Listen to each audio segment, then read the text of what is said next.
Alors, bonjour à toutes, bonjour à tous. J'espère que vous allez très bien, que vous avez passé un excellent week-end. Bienvenue dans le Good Morning Market de ce lundi 11 novembre 2019. Alors, comme vous le voyez à l'écran, j'ai le graphique du gold. Le gold est revenu, d'accord, sur le plus bas que nous avons eu. Je crois que c'était le 30 septembre, voilà, le 30 septembre, d'accord, ce niveau, les 1458. Alors, on avait déjà parlé de ce range. On avait parlé de ce range où on achetait en bas, on vendait en haut et tout. Alors, le range a été cassé le vendredi, je pense. Voilà, le vendredi ou le jeudi.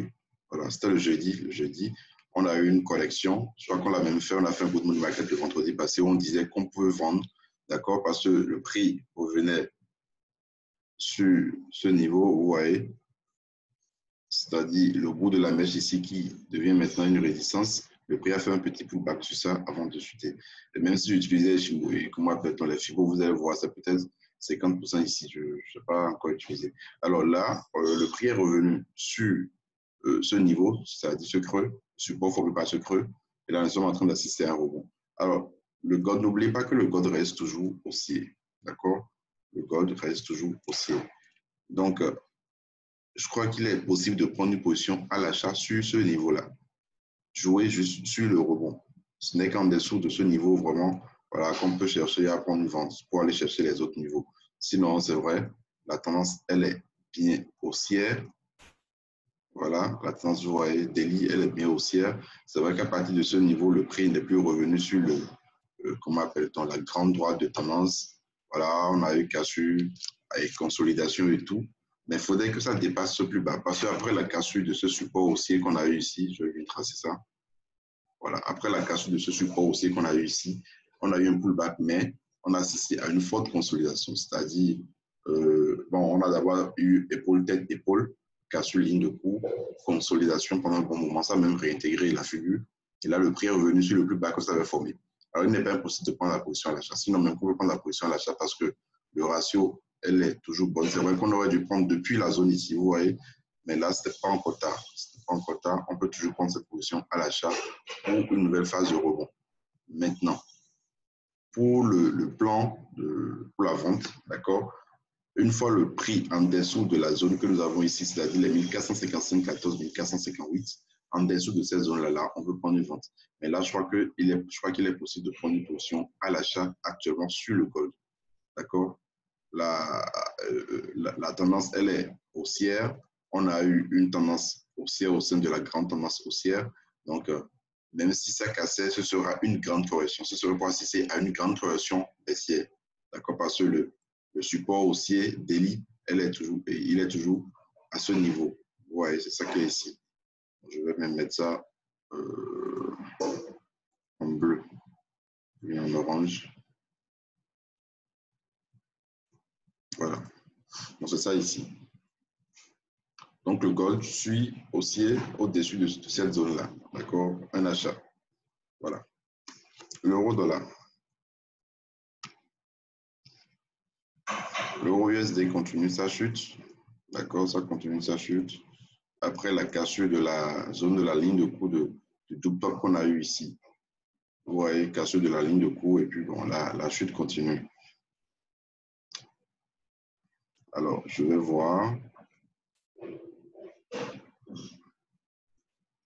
Bon, on vient de casser un support.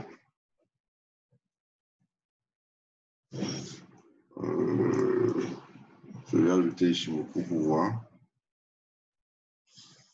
Alors, il y a la technique qui est encore un peu loin du prix, mais n'oubliez pas qu'on a tracé notre résistance baissière ici. D'accord? Donc, ce sera un peu comme le scénario qu'on a eu sur Euro AUD la semaine passée. On ne va pas vendre actuellement. Nous allons attendre un rebond sur la résistance baissière, pourquoi pas sur la Tekken ici. Là, ça va nous donner un très bon point d'entrée pour rentrer à la vente. D'accord? Encore que nous avons le RSI qui est en suivante. Donc, on peut, de toute façon, vous savez bien que le RSI soit en suivante, mais que la Tekken soit loin du prix, c'est la même chose. Nous avons le suivante. D'accord? Alors, là, je suis baissier, mais j'attends, je ne veux pas rentrer là actuellement, je ne veux pas rentrer sur un creux. On attend une petite correction d'abord avant de rentrer dedans. D'accord, on avait déjà vendu depuis la cassure de la ligne de cours la semaine passée. Donc là, actuellement, on peut renforcer la position. D'accord, après une correction. Voilà. J'irai peut-être en H1 pour voir si on a une petite divergence haussière. La Kijun s'est mise à plat, donc c'est normal qu'on assiste à cette correction. Soit correction, soit consolidation. La Kijun à plat, là où vous avez les 50% de retracement de Fibo. Fort probable qu'on aille chercher ça. Et si, par coïncidence, ça a touché la résistance spéciale, là, ce serait magnifique. Voilà. Bon, on n'a pas de divergence haussière. M15, je vais enlever Ishimoku d'abord. Voilà. Donc, le prix est déjà passé au-dessus de 50% ici. Donc, nous allons surveiller. D'accord, nous allons surveiller avec la résistance baissière que nous avons tracée ici.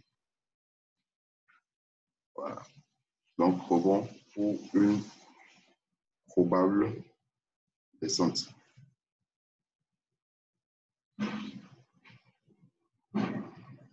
Donc, c'est le plan sur l'euro-dollar.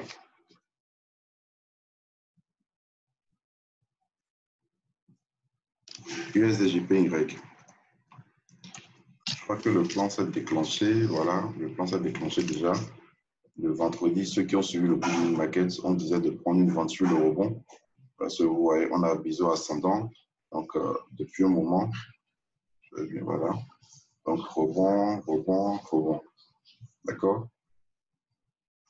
Voilà, on disait de vendre depuis ce niveau. Et vous voyez la mèche que ça a laissé. Donc, c'était un très bon signe. Là, le deuxième plan est en train de se déclencher parce qu'on disait, soit vous prenez depuis ce niveau, depuis ce rebond, ou carrément vous attendez la cassure de ce support aussi. Et là, actuellement, nous sommes en train d'assister à la cassure du sinon on a assisté à la cassure du support aussi. Donc, après clôture de cette bougie, H4 ici, d'accord, ce sera également un autre signal de vente. D'accord, signal de vente de l'USD, l'USDJPY. Voilà.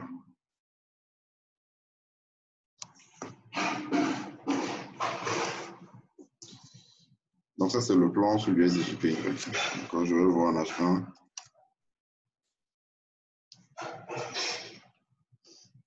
donc, c'est un peu comme un biseau au sein de ce biseau, du grand biseau H4. D'accord, on a cassure ici, on a ce support qu'il faut casser en dessous. D'accord, donc clôture H1, clôture H4. Voilà, c'est à vous de voir, ça dépend de votre objectif. Sinon, clôture H1, le TP directement, c'est ce niveau-là.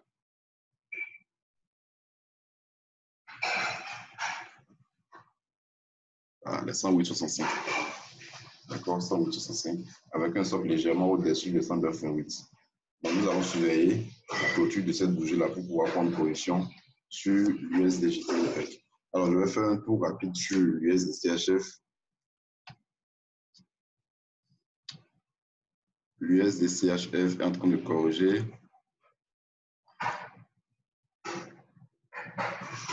Voilà. Bon, là, on a la formation d'une zone de résistance.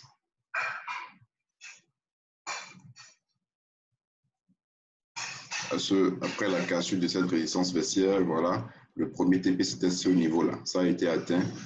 Là, nous sommes en train d'assister à une correction.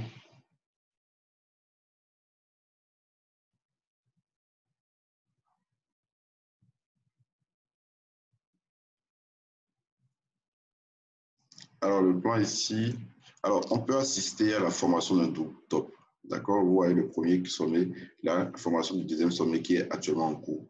Si on était en M15, d'accord, on pourrait prendre la vente depuis, voilà, depuis ici. D'accord? On pourrait prendre la vente depuis là. D'accord? Et là, bon, c'est un peu trop parti. Nous allons attendre et voir parce que le prix peut toutefois réagir sur ce support aussi. Là, si on a un USDCHF, le prix peut toutefois réagir sur ce support aussi et repartir. D'accord? Donc, en dessous, ce n'est qu'en dessous qu'on peut chercher à prendre une vente. Et là, vous avez la ligne de coût ici. D'accord? La ligne de coût qui est voilà, 0,4942. Si éventuellement on devait assister à la formation du book top, la ligne de coût, c'est ça qui est ici, 0,4942. Mais n'oubliez pas le support aussi H1 qu'on a tracé, parce que vous voyez c'est une grande cassure. D'accord? Voilà. Cassure. Comment on appelle-t-on? On a un support aussi ici sur lequel le prix peut rebondir. Mais n'oubliez pas également que ici, On peut également considérer ces deux creux-là comme un double bottom. Dans la ligne de cours, et ça, est la zone qu'on a identifiée ici. Donc, vous avez plusieurs figures ici, donc il faut faire attention. Le plan à l'achat, d'accord, selon moi, serait d'attendre le rebond ici. D'accord, le rebond peut ne pas venir. D'accord, donc là, on serait obligé d'attendre une clôture au-dessus de cette zone-là pour prendre une position à l'achat. Mais pour la vente, il faudrait qu'on passe en dessous de la ligne de cours ici. Donc, des 0,4942. Voilà. L'euro AUD. L'euro AUD risque de nous donner également un nouveau point d'entrée à la vente, comme ça nous l'avait donné ici et ici. Nous allons attendre un rebond sur la résistance baissière, d'accord, pour prendre la position à la vente. La tendance, elle est baissière à moyen terme. Bon, à court terme, voilà, à court terme. Alors, je vais voir en H4. Parce qu'on avait ce biseau ascendant, d'accord, généralement, l'objectif final, c'est le point de départ de la formation de la figure. D'accord, bon, ça n'a pas tout à fait atteint ça, donc ça peut toutefois faire un rebond ici pour revenir descendre, revenir sur ce niveau. Alors, nous allons voir comment la bougie va se clôturer dans une heure. Si la bougie H1 se clôture en touchant la résistance baissière, là, nous pouvons prendre une position de vente.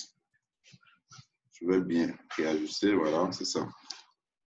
Donc, si clôture en dessous avec un toucher, c'est-à-dire rebond, là, nous allons prendre une position de vente. D'accord, pour jouer sur le rebond. Le stop sera légèrement placé au-dessus des 1,61 et 61,13. Voilà.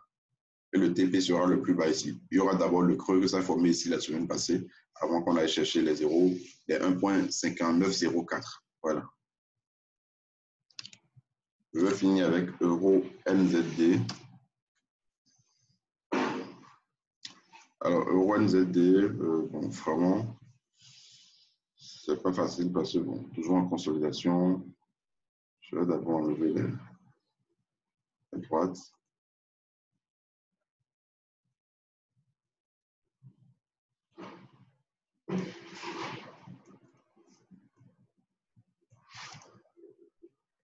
Bon, nous allons surveiller en dessous de ce niveau et prendre une vente.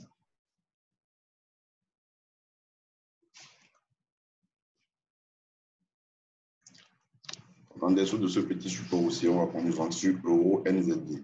Donc, c'est très important à surveiller le gold, euro USD, USD CHF, euro NZD, euro AUD. Voilà. Donc, ce sont les plans que je vais surveiller au cours de la journée. Passez une excellente semaine et bonne journée de trading à tous.